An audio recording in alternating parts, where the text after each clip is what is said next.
yaitu untuk melakukan tatap muka. Pembatasannya tetap yaitu separuh siswa, yaitu per kelompoknya 1 sampai 5 siswa. Jadi agar tetap berlangsungnya proses pembelajaran, maka hal ini telah dilakukan di Kabupaten Bandung khususnya. Kemudian yang ketiga, tantangan yang utamanya bahwa layanan pendidikan, baik Bapak dan Ibu, tentunya itu yang bisa kami sampaikan. Ini profil dari pengurus PGRI Kabupaten Bandung. Dengan harapan dari kami semua, pembelajaran tetap berlanjut dan kualitasnya ditingkatkan secara berkesinambungan. Semua gurunya semakin kreativitas dengan memiliki ide-ide dari Bapak Ketua PGRI untuk peserta webinar ini. Saya tutup dulu. Billahi taufiq wal hidayah. Wassalamualaikum warahmatullahi taala wabarakatuh. Waalaikumsalam warahmatullahi wabarakatuh. Terima kasih kepada pemateri yang kedua, yaitu Hajah Eni Rohaini SPD MMPD yang telah memaparkan materi. Di Rismawan, semua sehat. Alhamdulillah Bapak, alhamdulillah. Amang Turnuhun. Sering Bapak. Bapak Ibu sekalian yang dirahmati Allah, sebelum saya menyampaikan beberapa hal, izinkan saya memakai ikat. Ikat ini pertanda supaya kita terus bisa bekerja sama ya Bu Eni ya.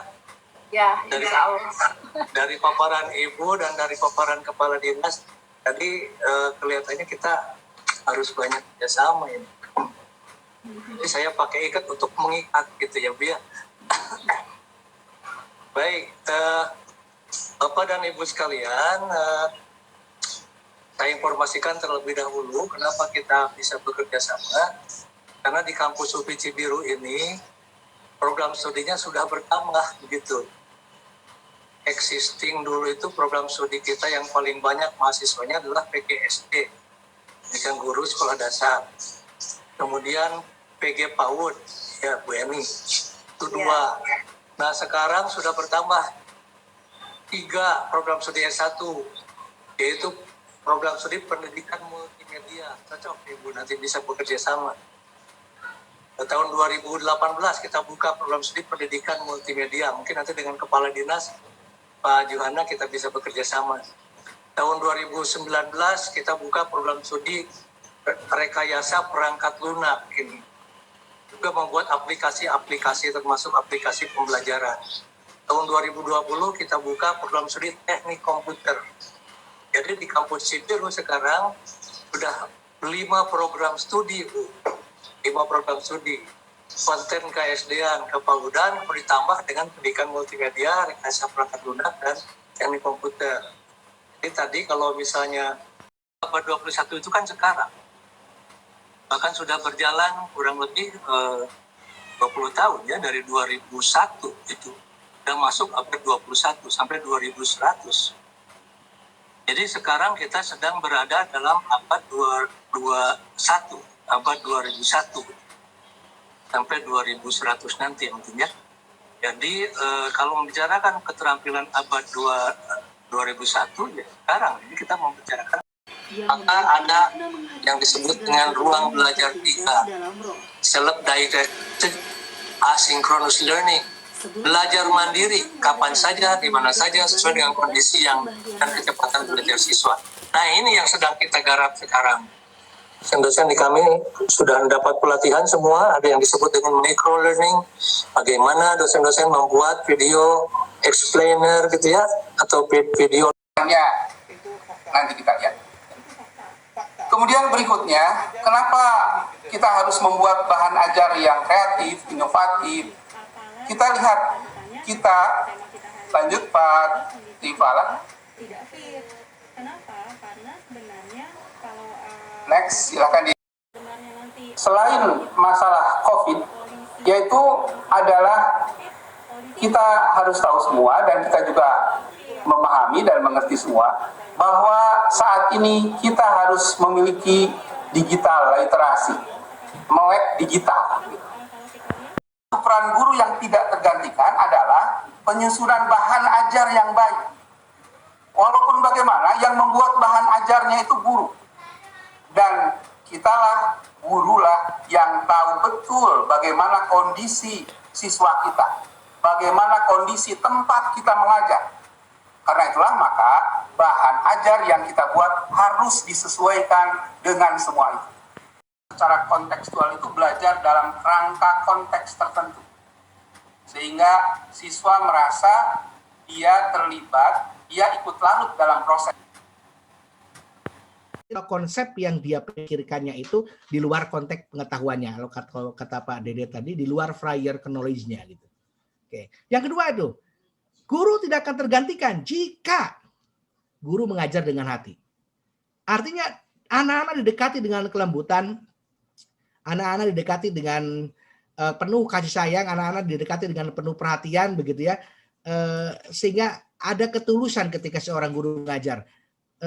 Saya suka melihat guru-guru yang pakai audio, kita bisa pakai grafik, kita bisa pakai gambar-gambar. Untuk apa? Untuk menumbuhkan pemahaman siswa. Artinya kalau selama ini kita masih pendidikannya hanya menggunakan satu sumber ajar begitu ya, satu sumber ajar, mungkinkah kita akan bisa bertahan?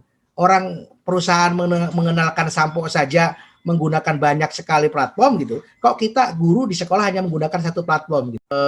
Orang-orang yang tadinya mungkin tersembunyi kemampuan komunikatornya tidak muncul. Tapi dengan adanya teknologi digital ini semua muncul. Ya contoh kemarin saja lah yang sedang ramai sekarang. Odading Mang Oleh rasanya ingat itu ya bahaya itu kan kita tidak pernah tahu siapa sih, ada londok tadinya atau apa gitu. Tetapi kemudian ketika muncul teknologi digital, ternyata orang penampilan begitu ketika dia bercakap-cakap praktikal banget itu. Jangan kalau kita menggunakan tadi dengan cara beretika dan bertanggung jawab, teknologi digital ini sangat penting bagi kita sebenarnya.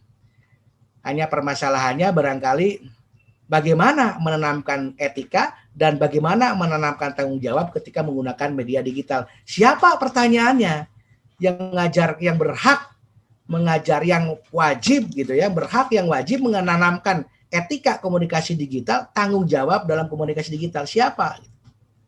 Nah, ini pertama dia punya citra diri, yang kedua punya kompetensi. Nah, kondisi tinjau dari segi kompetensi jelas. Guru yang memesona itu adalah guru yang menguasai siswa, yang menguasai, yang memahami, yang tadi mengajar dengan penuh kehangatan, mengajar dengan hati penuh kasih sayang, memfasilitasi siswa berkembang, terampil berkomunikasi, terampil berteknologi. Nah ini yang selalu menjadi tantangan bagi kita gitu ya. Tidak bisa meningkatkan profesi keprofesionalan kita karena lingkungannya belum mendukung, karena sarana prasarananya belum siap. Jangan nunggu siap dulu, kita dulu terampil berteknologi. Sekarang kan sudah digital ini banyak sekali yang disampaikan Pak Dr. Dede tadi, banyak multi platform misalnya. Tadi dari 25 platform yang ditampilkan di slide itu kan ada macam-macam ya. Ya tidak semua harus dikuasai, tapi minimal kita kenal, minimal kita menguasai beberapa saja begitu, tapi minimal tahu lah itu ada kahot, itu ada kelas dojo, itu kelas apa gitu, sehingga saya dan teman-teman besok barangkali mencoba mau melatih para guru-guru di sekolah sekarang, dikeluhkan sekarang yang harus mendapat sentuhan kita. Di kita agak paradoks sebenarnya ketika belum jadi PNS masih ngehonor begitu, etos kerjanya tinggi sekali. Ini tidak semua ya, tapi saya menyampaikan beberapa hasil pengamatan yang saya lakukan secara terbatas begitu. Etos kerjanya yang belum jadi PNS tinggi, begitu jadi PNS mulai kendor gitu. Nanti ketika dapat sertifikasi bukan meningkat gitu, tapi bahkan malah menurun. Bahkan ada penelitian yang banyak dilakukan termasuk dari Bank Indonesia yang menunjukkan bahwa peningkatan kesejahteraan guru katanya tidak sebanding dengan peningkatan etos kerja. Itu hasil penelitian. Peserta didik kita tetap bisa diajak ke dalam situasi lingkungan sekitar yang membuat pemahaman mereka tentang permasalahan-permasalahan yang terjadi itu tetap bisa bermakna, bisa baik. Jadi salah satu cara yang bisa membuat implementasi ekopedagogik tetap bisa berlangsung biasa pada masa new normal ini adalah bahan ajar yang kita rancang. Artinya, bahan ajar yang kita rancang itu adalah bahan ajar yang menuntut siswa untuk melakukan aktivitas sehingga siswa tersebut bisa langsung berinteraksi dengan lingkungan sekitarnya. Artinya